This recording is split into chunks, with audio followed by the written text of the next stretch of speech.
Aïe, aïe, aïe, quand tu commences à faire des vidéos sur les réseaux, au début, c'est la haisse.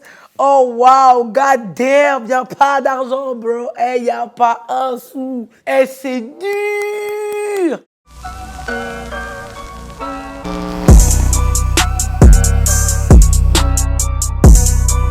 Pour ceux qui ne me connaissent pas, moi c'est Fatou, j'ai 24 ans. Je fais des vidéos drôles, je suis vraiment une petite créatrice de contenu au quotidien, que ce soit dans mes stories, sur mes snaps.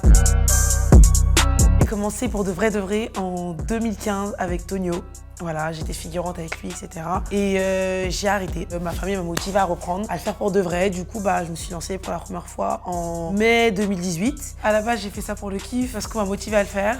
Et quand j'ai fait, j'ai tellement kiffé que je me suis dit, en fait, pourquoi pas faire de l'acting ou de la comédie. Et même depuis toute petite, tout le monde me dit, fais-le, fais-le, fais-le. Sauf que moi, j'avais la flemme d'aller devant les gens crier, waha. Mais en fait, je me suis rendu compte que c'était ma vocation. J'avais pas le choix.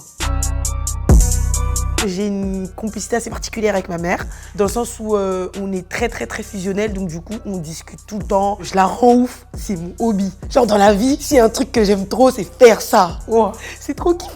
Des fois je suis à deux doigts de me faire démarrer, mais c'est le risque, c'est l'aventure, tu vois, c'est pas facile tout le temps, mais je kiffe. Et en fait je me suis dit, attends, je le fais tout le temps hors caméra. Pourquoi pas le faire devant une caméra, genre? Et je l'ai pranké, on va dire entre guillemets, en lui disant, ouais, tu parles pas anglais, etc.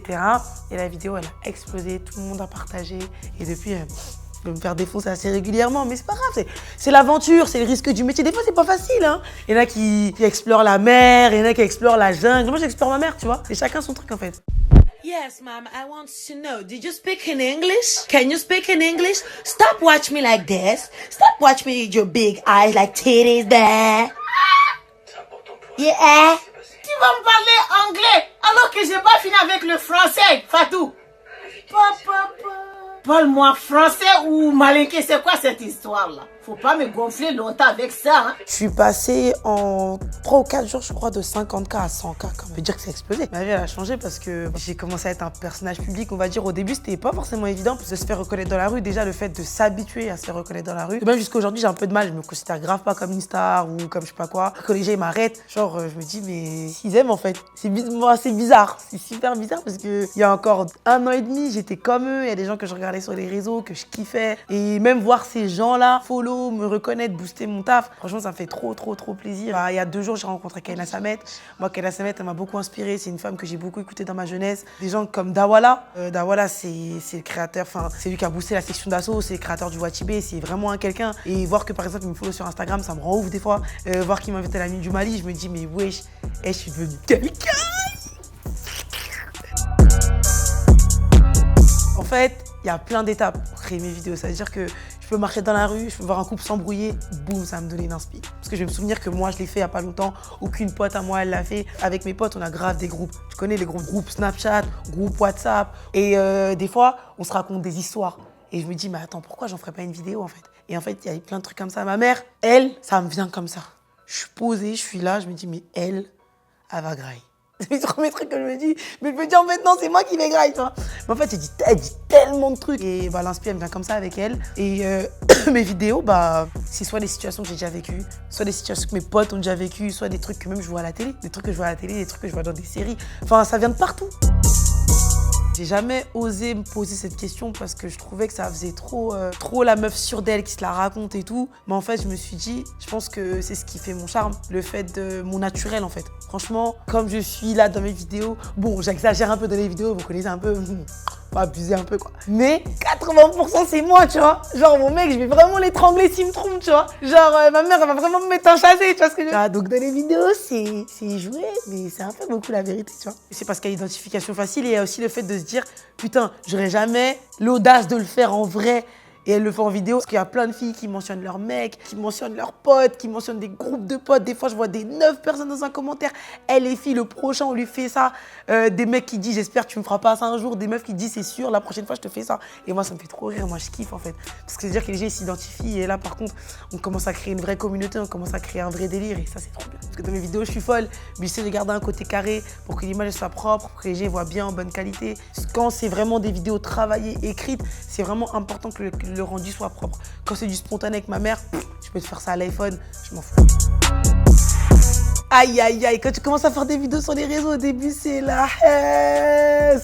Oh wow, god damn, y'a pas d'argent, bro. Eh, y'a pas un sou. Eh, c'est dur. Eh, vraiment là. Les nerfs sont tendus. Ton compte, il est fâché. Toi-même, t'es fâché. Et t'en peux hup.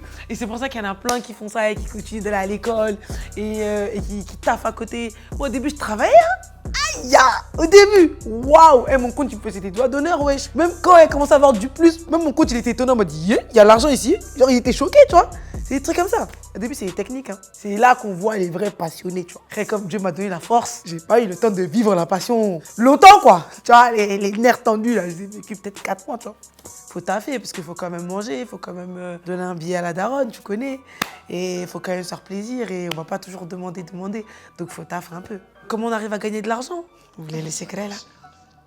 Il y a les placements, il y a les prestations rémunérées comme les meet-up, les émissions sur lesquelles on t'invite, où tu peux être rémunéré. Il y a plein de trucs sur lesquels on peut gagner de l'argent. Et du coup, on peut se permettre de choisir ce qui est bien ou pas pour sa communauté, parce que moi, personnellement, je suis hyper sélective. C'est vraiment de faire attention et de choisir que des placements de produits quali, des émissions quali, des trucs que vraiment ma communauté, elle va aimer. Pas des trucs où je vais venir les bourrer pour me faire des sous, non, flemme. Même si tu gagnes de l'argent, respecte ta communauté, tu vois, c'est important. Avoir moins de 30 ans sur les réseaux, ça aide. Généralement, les gens qui te suivent, ceux qui sont beaucoup sur leur téléphone, ils ont entre 18 et 24 ans. Les trentenaires, ils vont venir parce qu'ils ont kiffé que leur gars ou leur gossière, elle leur a dit « Oh, va regarder la gamine ou le gamin, il est trop drôle, va regarder ». Et ils n'ont pas le temps d'être sur les réseaux en vrai. Généralement, ils ont des enfants, ils ont des vies à 4000 à l'heure, ils n'ont pas le temps d'être là toute la journée. Non, ils ont d'autres chats à fouetter. Or que les gens comme moi, là, quand on quitte le travail, là, le premier truc, c'est Snapchat, Instagram. Hein. Truc drôle, on veut rigoler.